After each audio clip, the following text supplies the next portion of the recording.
Hello. Hi, I'm Cariana Adelinze. I'm a sophomore Spanish and philosophy double major.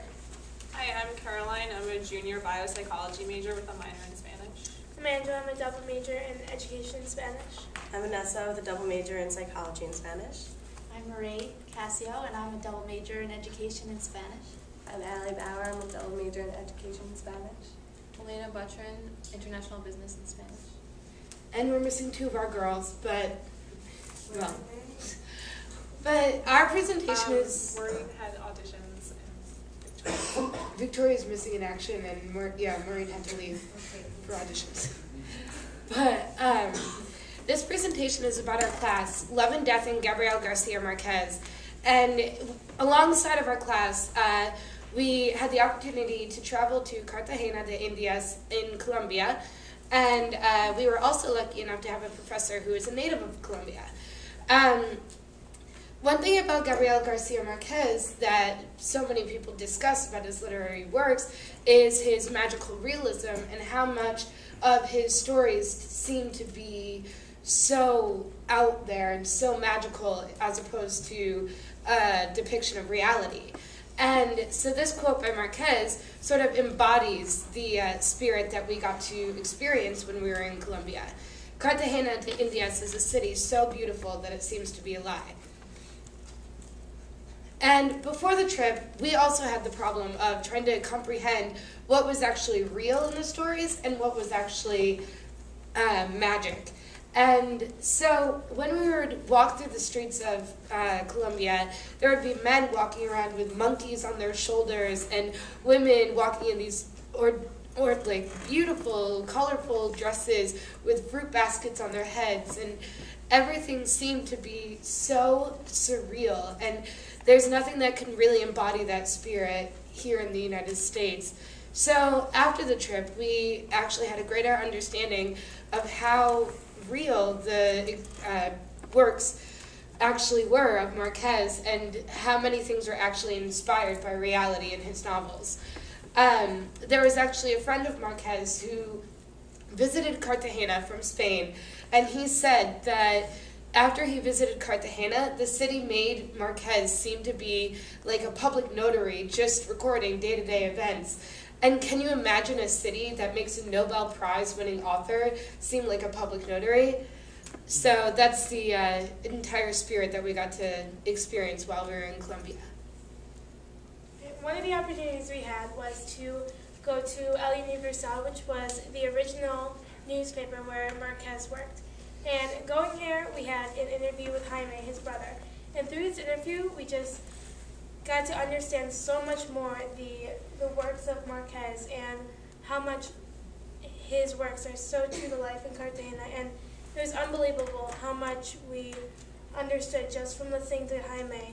And Jaime, being his brother, knows just as much as of the books as Gabriel does. So it's really interesting to see how, as a family, they're connected through his books. And also, while we were there, the picture on the bottom is a picture of the restaurant where we went to go see Gabriel. And even though we couldn't take pictures, just being there, being in his presence, just summed up the entire trip for us. We don't need a picture to remember this. It's just in our imagination. And throughout the whole trip, it seemed as we were following him, and that we never got the chance to actually meet him. So that just played on the role of magical realism down in Cartagena.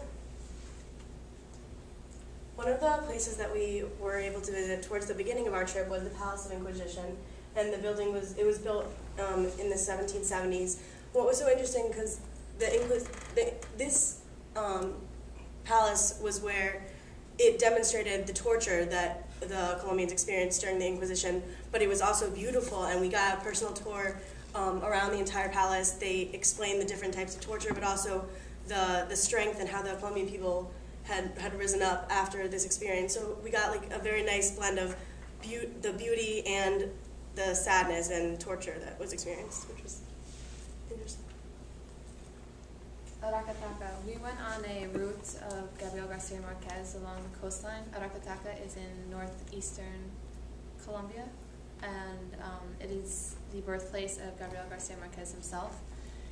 many of the people there, if not all, pride themselves on being citizens of this little town. Above me is a picture of the museum in which we visited. It is a remake of the house that he once lived in. It is not the original house. They rebuilt it to have the museum. On the walls lined were quotes from his texts, from